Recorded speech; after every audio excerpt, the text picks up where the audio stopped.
Hello everybody and welcome back to Across the Line. Welcome to our race review for the Emilia-Romagna Imola Grand Prix. We're just going to call it Imola Grand Prix. Once again, I am joined with the non-grey-haired Zach.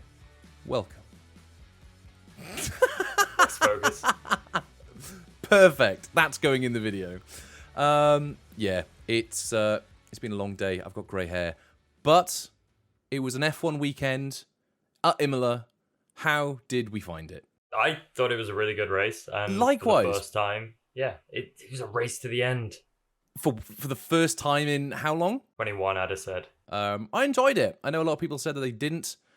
But no, I know it's not a track for overtaking. I knew there wasn't going to be many overtakes. But I enjoyed the race. I enjoyed sitting down, chatting to people. Strategy. It was a strategy race. I like that. I mean, I really enjoyed the race based on our predictions for this race as well. And quite a few honestly might have gone my way. So angry about our predictions. So we are going to be changing up the race review format a little bit once again. We're still tempering, playing about with what we think works best. So what we're going to do today is we're going to go over our predictions and we're going to chew the fat on the race as we go through what we thought was going to happen and what actually did happen. So without further ado, let's jump into pole position for the race. Now, I said Charles, you said Max Verstappen. And surprise, surprise. Actually, I shouldn't say surprise, surprise, because it was actually a really good qualifying session. McLaren's, that pace has stayed strong from Miami. RBs were another surprise in qualifying as well, both into Q3. Someone wasn't in Q3, though. Someone who should have been in Q3. Just nothing he could do. No, it's just not. Of course not. On race weekend, there was nothing he could do. He was P11. There was nothing he could do. Nothing he could do. Of course not. There's no way that he could have qualified higher in what has been seen as one of the most dominant cars in recent years in Formula One. P11's the best he could do. But I genuinely think this brings back the conversation of, is Perez safe at Red Bull? So we've spoke about this now for the last few weeks, and I think this has now been the turning point. Or maybe last week, or the last race. Because at first, at the start of the season, we were like, yeah, Perez is doing his bit. P2, he's following up with Max. Job's a good one. He's got that seat. But since the Europe legs now started, he started on a bit of a wobble. And the other thing that's bad about that wobble from a Red Bull standpoint is the other teams are catching up. So Max on his own cannot necessarily guarantee the constructors. And if this trails into next season and it's a lot closer from the start of the season, I think they'll be considering, is Perez the driver? Exactly, because the regs aren't changing next year. And usually towards the end of the regulation era, we get everyone bunching up together. We saw in 2021, I'm pretty sure in sort of 2013, like when the regs come to an end, teams catch up, you usually get a pretty good season. So with that being said, who would replace Perez? Because their pool of drivers is limited, but I can't see Yuki going there or Ricciardo, despite the fact, I should add, Yuki been on brilliant form recently. And that's the thing. I've always kind of stood with, I don't think Yuki has the image to be a top team. Yes. However, this year, I've actually started leaning in favor of, they could give that to Yuki. He's been phenomenal. I think he's been calm at times this year, which we've not really seen from Yuki before, where he's not just acted rash. And obviously that's ignoring his incident with Daniel earlier in the season. But I think there's been a few times where it's like, oh, Yuki, can he maintain his temperament here? And he has, and then he's got the move done. So he was behind, I think, Magnussen for a little bit, or Logan. He was stuck behind a slower car for about 3 laps or so. And I was saying to you, we were watching it together, like, oh, here we go, there's going to be fireworks. Kept his cool, got past. So he's a different driver, is Yuki Tsunoda. If you were to compare him to what he was like when he first joined, different gravy. So, no, it's going to be a conversation for us to have at a later date, who will be taking that second Red Bull seat, because Perez didn't start very well on the European leg, which started this weekend. I did say, You did say that he was going to be on the podium, did you not? I had him third place, but I did preface it with he needs a good qualifying and he needs a good start to a race in order to actually get on the podium. And I think he proved it again with a bad qualifying. He was really struggling to even get up the pack in the race. I know he was on hards on a different strategy. He was just struggling against cars he shouldn't have been struggling against. Yeah. The fact he wasn't able to catch up to the Mercedes is a telling sign. That Mercedes has been slow. It's the slowest of the, I wouldn't even call it a front runner anymore. I'd say the Mercedes is sort of top of the midfield. But he was unable to catch that. You mentioned that he was going to be third on your podium. So we'll go on to our podium prediction. So no bueno for Checo in third place. I said Lando, which I'm really annoyed about my top three. I'm so annoyed. I said Lando at P3. Because I thought the Ferraris were going to be better this weekend, and they weren't. They were on the back foot. There was a point where Charles was gaining on Lando, and I very nearly was hoping that I would have got my podium correct, but no, Lando P3 for me. He didn't get that. It was Charles, and I put Charles P2, who wasn't. We got Lando P2. Who did you say was P2 for you? I said Charles P2.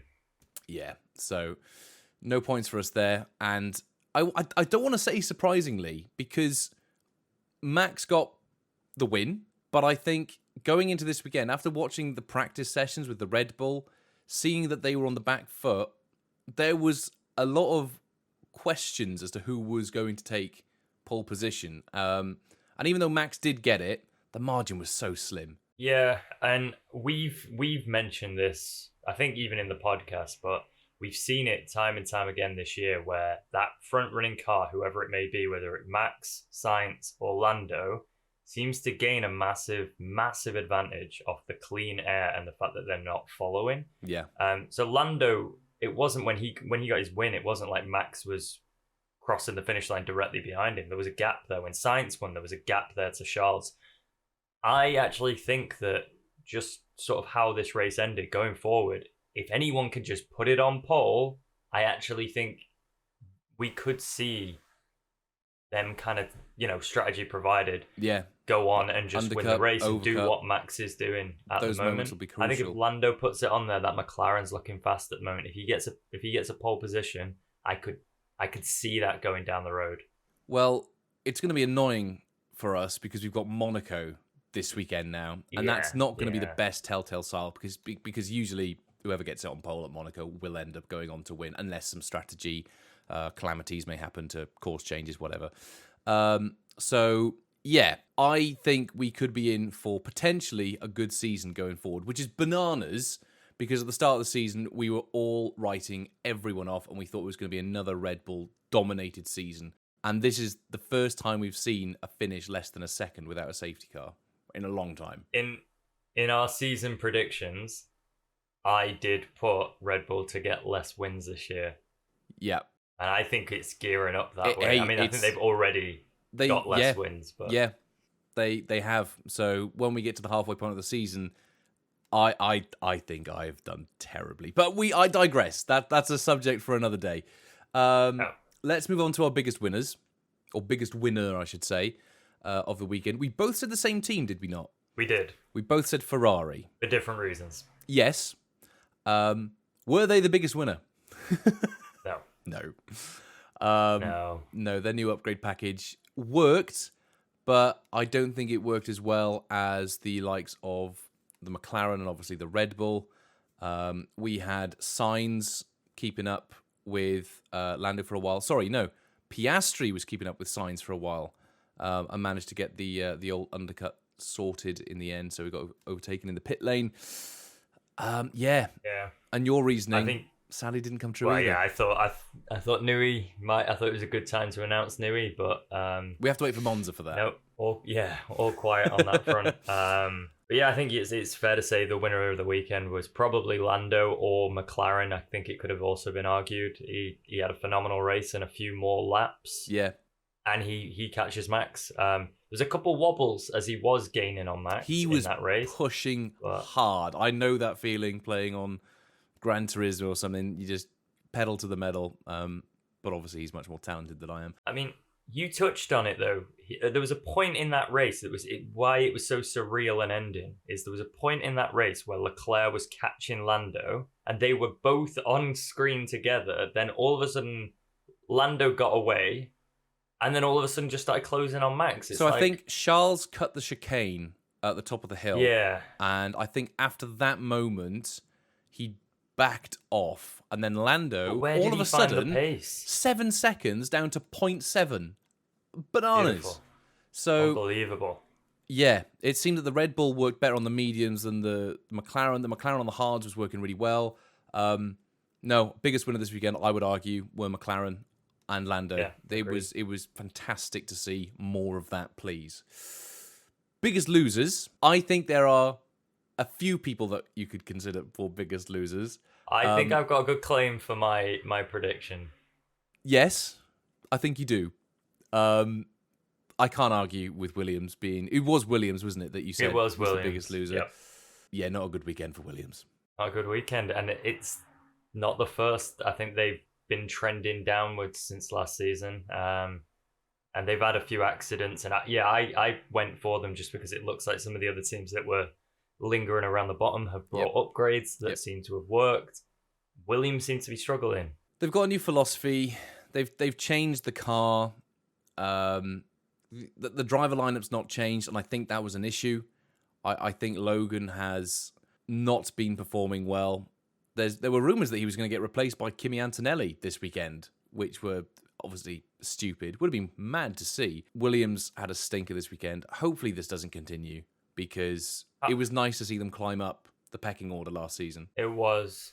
How many retirements is this for Williams now? Because it feels like they've been involved in a lot, whether or not it's a crash or just a mechanical issue. They started a race with only one car this season. Yeah, I was going to say, I'm not sure how many DNFs, but I do know in terms of the damage costs, they are the team that has had to spend the most on car repairs so far this season. So that's hard, especially in the cost cap era now, because that's going to eat into their upgrade budget and such. So yeah, it's going to be interesting to see how they fare. So moving on, because we don't need to talk about my biggest loser, because I said Mercedes and I was very wrong, to the news story of the weekend. Oh, actually, biggest loser, I think Alonso could have also been. I was going to say Fernando could contender. also have been there. Yeah. Because Stroll actually had a pretty good weekend. No, news story of the weekend. I said wet race. We've not had one this year. We've not had a wet race this year. Are you sure? I thought we've had some wet weather racing. We've not had a wet race this year. Blimey. We had wet quali. qualifying. We had wet quali, that's what it is. We've had wet free practice. We've had dry Sundays everywhere. So wet race issues was very wrong. We had a bone dry weekend. So yeah. Really wished you were right. I want a wet race. We'll get one. We'll get one eventually. It's too far into the season to Monaco. not have a wet race. I'd love Monaco to be wet again, because it was good last year when it rained. So It was good last year. Fingers crossed. Your news story was Newey. My news story was Newey to Ferrari. Shame. It would have been like the biggest flex had you got that right, but I think it's coming. Yeah. I think it's coming. If you say that every week, eventually you'll get it. I'll go to McLaren, but we were obviously watching it together, and I was just saying to you as it's like, as Charles is doing his post race, how great would it be if he just announced Newey? We should find the clip where he speaks in Italian and like add fake subtitles. Dub it. Dear. I do think Newey is going to Ferrari, but if he hasn't made a choice right now, and Williams carry on this sort of upwards resurgence, then not Williams, McLaren, I get you. Yeah, he could save Williams. He could. He wants a bring big them back project from the break. Yeah. No, I think McLaren could be an appealing option the more they improve. Yeah, no, totally agree with you on that. Next category we had written down was our 7th place finisher. One of my favourite categories that we have. Now, every week, dear listener, dear viewer, I have had this wrong. I've had this wrong pretty much every time. And Zach plays it safe, goes with George McRussell. Now, at Imola this weekend, Mercedes were running 6th and 7th. George was 6th, Lewis was 7th. And I think it was around, 20 laps towards the end? For some reason, they pitted George. So Lewis was running P7 for so much of the race, I thought I had it in the bag. But no. Somehow, Toto Wolff has been listening to our podcast and decided he wanted to give Zach the point. There is no other explanation behind this. Yeah, I've been just emailing it at him every upload. Toto, I sent you an email. George finished 7th. Honestly, just because of our predictions and our scoring, it was one of my favorite moments of the race because I was at livid. That point I was joking that maybe Perez could catch up and knock it back. And I was pulling out all the conspiracies, and out of nowhere they just flipped the drivers. And I loved it. It was brilliant. And I just remember as we're watching the race, one of our friends sends the message with Lewis P7 with the eyes emoji at you, Tom. And then as soon as they flip him, just ats me and says George Russell P7. No, it was a brilliant. In the race for 7th place, it was a fantastic finish. It does make the racing more interesting, I must be honest. But hopefully we may not need to keep doing this if Max isn't always going to win going forwards. That's a lie. We need to keep it. 7th place is just such a random one. So well done again on that one. Mm-hmm. And the smugness doesn't end there for you, because we're now moving on to the DNFs and the safety car. So the last two questions that we ask each other every week. This might be my proudest ever prediction. So Imola, I think Harry or Benjamin, whatever the commentator that was replacing Crofty, they usually spew out stats every week on Sky. And he stated, it's our 100% safety car guarantee here at Imola. Which is why, dear listener, dear viewer, I said yes to the safety car. Was there a safety car, Zach?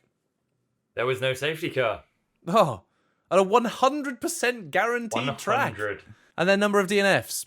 I said 4 because I thought it was going to be raining. It was bone dry. So that gave me a little bit of faith that you'd be incorrect and there'd be no DNFs, because there was some good running for about half of the race. Who retired, Zach? Logan Sargent. No. And Fernando Alonso. No? No. It was Albon. Who was the first? Albon. It was Albon. It was a Williams. They got no coverage in that race. I want to pull you up on this because I did my research. Alonso didn't retire. If you look at the FIA timing sheet, he finished 19th. He did not DNF. He retired. He did not retire. He didn't. He came back out on the softs. Did he? Yes. So you got it wrong. Am I being baited? No. I'm deadly serious. I've been keeping this information so I can tell you live on camera. Look at the disappointment on his face. Look at this man in disbelief. No, we've never got this right. We've never got this right. So, once again, we didn't get it right. So he came back out? Yes, he didn't retire. But well done, you did get the safety car thing correct. So, kudos to you for that. That's bummed me out. Oh. I was going to make a joke about sending Mike Crack the podcast, but that's gone now. That's out the window. Speaking of Mike Crack, I think that could be a good thumbnail title. Zach gets bummed out. By Mike Crack. By Mike Crack. Oh, well, there we go. That's as a slight bombshell to end the podcast on. Sorry about that.